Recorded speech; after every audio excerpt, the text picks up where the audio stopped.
sumber daya air dari Kementerian Pekerjaan Umum sudah mengidentifikasi juga apa saja yang menjadi masalah utama terjadinya banjir besar di Bekasi dan juga Jabodetabek lainnya.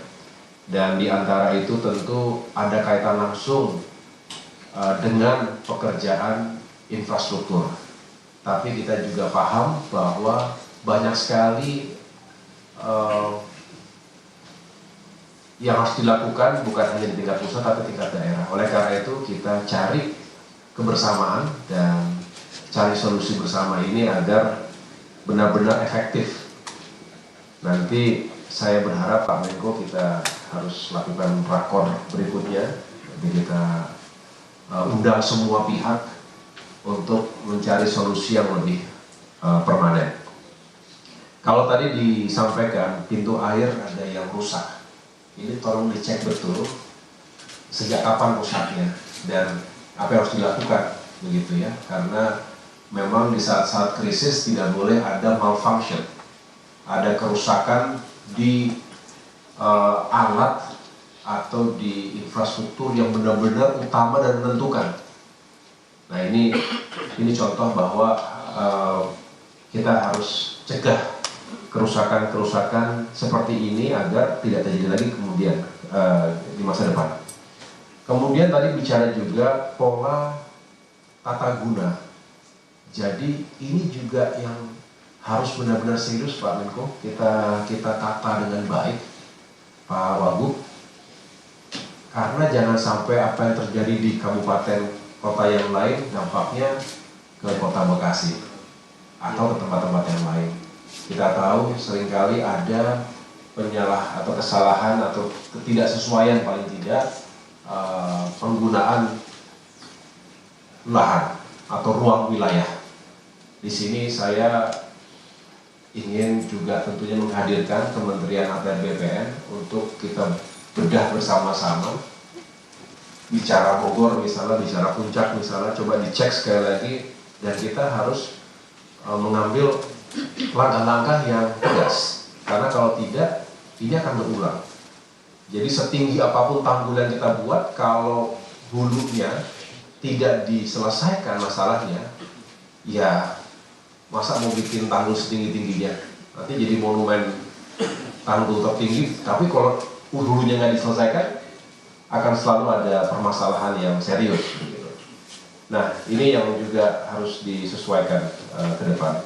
Lalu, tapi juga tidak kemudian, tadi saya dengar dari Bu Dirjen bahwa tetap harus dilakukan penguatan dengan tanggul-tanggul di sekeliling Bekasi, dan Bapak Ibu kita sudah dengar semua, Bapak Presiden Prabowo Subianto juga sangat menginginkan hadirnya giant seawall itu sebetulnya untuk menjadi solusi yang jitu untuk mencegah banjir rob, penurunan atau land subsidence dan lain sebagainya, karena ini sepertinya numpuk semua dari atas, ya kan, kemudian banjir rob begitu, jadi semuanya terjadi dalam saat yang bersamaan sehingga terjadi banjir yang lebih parah dibandingkan tahun-tahun sebelumnya. Embung-embung untuk menampung air ini juga perlu dihitung lagi, Ibu Dirjen dibantu menghitung di mana berapa jumlahnya, kapasitasnya dan lain-lain, termasuk folder-folder yang harus disiapkan juga. Sekali lagi jangan sampai nanti tidak dihitung dengan cermat, sehingga kalau ada solusi itu jangan tanggung-tanggung. Menurut saya harus sesuai benar dengan prediksi dan kapasitas yang dibutuhkan.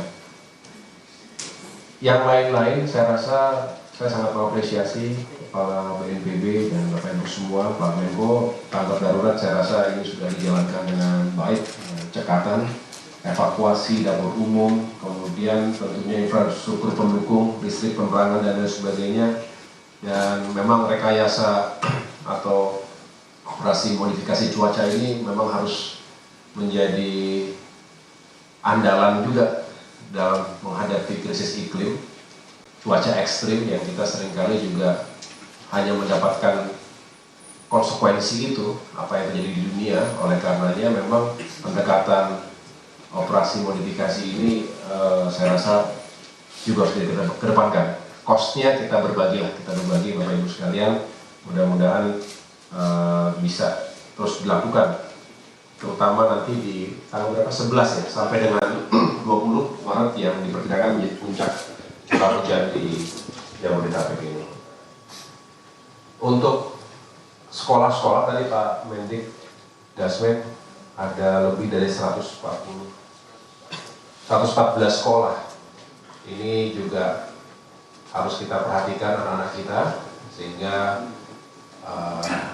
nanti alat-alat kebersihan tadi dibayangkan seperti ya pasti masih berantakan sekali ya, padahal suasananya mau ujian lagi Ramadan begitu. Jadi memang kita harus staff betul, Bapak Ibu staff, dan mudah-mudahan bisa segera dilakukan pembersihan sehingga kotanya kembali beraktivitas lebih normal lagi.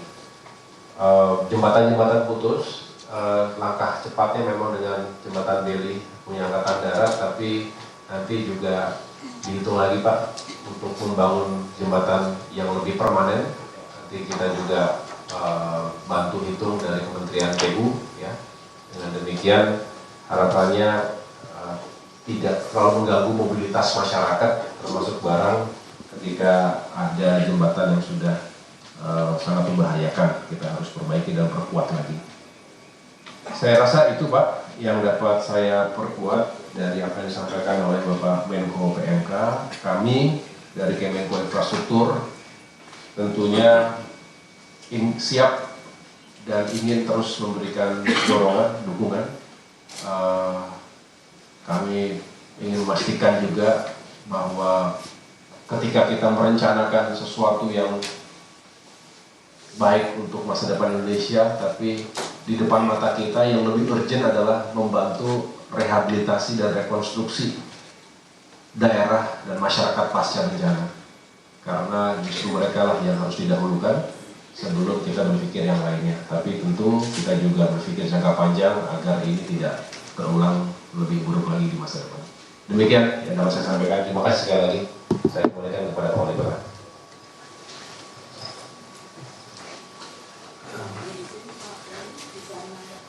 Ya, saran. Terima kasih yang saya hormati Bapak Menteri PMK, Bapak Menteri Koordinator BK, Bapak Menteri Mendikdasmen, Bapak Wakil Gubernur, Pak Wali Kota, dan Wakil Kota, dan seluruh yang hadir. Tidak bisa kami sebutkan satu persatu, saya hanya menambahkan apa yang telah disampaikan, bahwa kami bertanggung jawab di teknis ya, dan untuk masalah publik dan sosial ini memang kami mohon bantuannya dari teman-teman Pemda ya, karena mereka memang yang bertanggung jawab untuk masalah teknik masalah sosial maupun publik ya. Yang kita akan lakukan untuk jangka panjang adalah melanjutkan tanggul yang memang belum terselesaikan. Nah, ini memerlukan pembebasan tanah ya. Nah, ini mungkin yang perlu menjadi perhatian, baik untuk yang sistem di Kali Bekasi maupun yang di sistem Ciliwung ya, karena di Ciliwung juga ada beberapa tempat yang memang harus segera pembebasan tanahnya dilakukan, karena desain kami sudah siap Pak, dan ada beberapa sudah ada di DIPA gitu ya. Ini yang tentunya kita memerlukan kerjasama gitu ya. Nah, ya, baru saja tadi kita dengarkan keterangan yang dilakukan oleh Menko Infrastruktur dan Pembangunan Kewilayahan Agus Harimurti Yudhoyono yang saat ini saudara tengah menghadiri rapat koordinasi bersama dengan lembaga terkait. Salah satunya adalah dari Kementerian PU, kemudian juga ada dari BNPB, dan juga lembaga terkait lainnya untuk membahas soal bagaimana penanganan pasca banjir yang kita tahu bersama saudara. Banjir ini terjadi di hampir seluruh wilayah di wilayah Jabodetabek. Salah satunya yang paling parah adalah di wilayah Bekasi, Jawa Barat. Ada sejumlah arahan yang nantinya sudah disampaikan oleh Agus Harimurti Yudhoyono. Salah satunya adalah tadi yang disoroti soal kepastian alat peringatan dini banjir yang harus dicek apakah dalam keadaan rusak ataupun berfungsi. Itulah yang kemudian menjadi sorotan, termasuk juga kepada BNPB terkait dengan koordinasi di hulu dan juga hilir. Sementara di hilir akan ada rencana memang pembangunan tanggul, dan termasuk juga soal evakuasi terhadap korban bencana banjir, dan juga sekolah-sekolah terdampak serta jembatan putus, saudara.